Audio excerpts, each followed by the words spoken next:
Hi, I'm Betsy Nicoletti.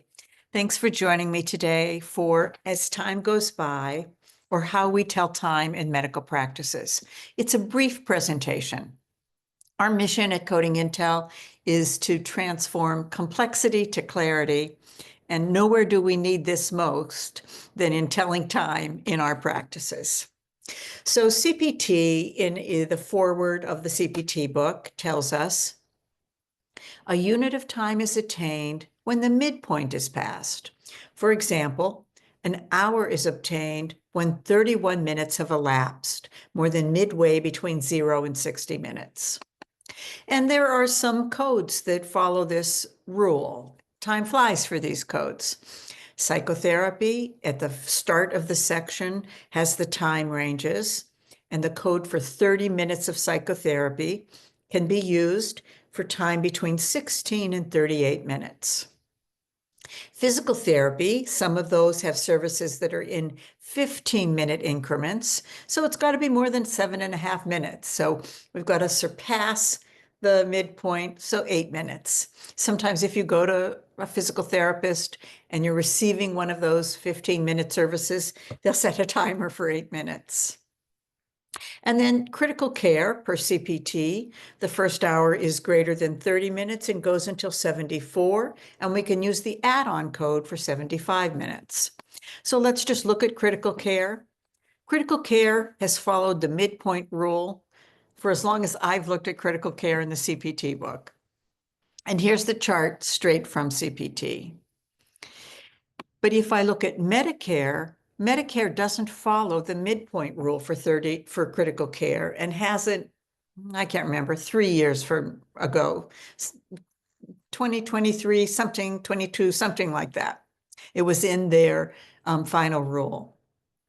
So for Medicare, when you're going to add an additional 30 minutes, we add it on to the end point rather than to the start point. So the first hour for CPT is 30 to 74 minutes, and I can add 30 minutes to 74, and I begin to use that to the midpoint and begin to use critical care from 75 to 104 minutes. Whereas for Medicare, there I cannot add 99292 until I get 30 minutes more than 74 minutes, the end of that time, not to the midpoint. And so, of course, it does complicate reporting critical care in practices. Somebody's got to look at the note and see whether the payer is a Medicare payer, follows the Medicare rule, or pays based on the CPT rule. So there are other codes that follow the midpoint rule, advanced care planning, some neuropsych testing codes, but not all codes. Moderate sedation, a law unto itself.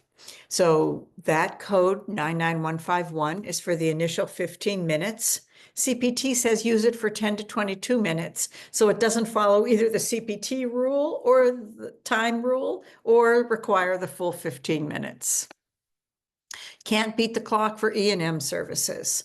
So when you look at the front of the book at the E&M codes, it tells you what medical decision-making is required for the code, or if using time, when using time for code selection for 99213, 20 minutes must be met or exceeded. For 99232, 35 minutes must be met or exceeded. So the times that are listed in the CPT book, you need that total time. E&M services don't follow the midpoint rule. And then there are certain other codes where if you look in the editorial comments after the code, it'll indicate that the full time is required. And this includes some care management, remote monitoring. And here are some examples. So these first two are some monitoring codes. Do not report 99457 for services of less than 20 minutes. Do not report 99458 for services of less than an additional increment of 20 minutes. Principal care management has 30 minutes in the code description, and it says principal care management services of less than 30 minutes duration in a calendar month are not reported separately. So if you're in doubt, the best thing to do is look at the CPT book and read what it says after the definition of the codes. You know, sometimes it's in italics at the bottom there. And then look at the last two do not reports on the bottom of this page. One says for less than 16 days. One says don't report it more than once in a calendar month. So I'm going to start right there. Some of these codes that are reported in a calendar month and some in a 30-day period. So not only do you have to know what the threshold time is, but you have to know whether you're reporting it from the day you started it on the 14th of the month, or if it's a time in a calendar month, which makes it a little more complex. And then some codes have time ranges. So they'll specifically say 5 to 10 minutes. So you've got to at least meet the minimum time there. Prolonged services codes are a thing to themselves. Starting in 2021, CPT and CMS took different paths. CMS developed HCPCS codes and gave a status indicator of invalid to the CPT code. What they do agree on is that the base code must be selected based on time, and we're only appending these prolonged services codes to the highest level E&M code in the category. So here's just one example. For 99205, we used to have a time range of 60 to 74 minutes, but now we have a threshold time of 60 minutes. And CPT says we can use 99417 prolonged services when we are 15 minutes more than 60 minutes.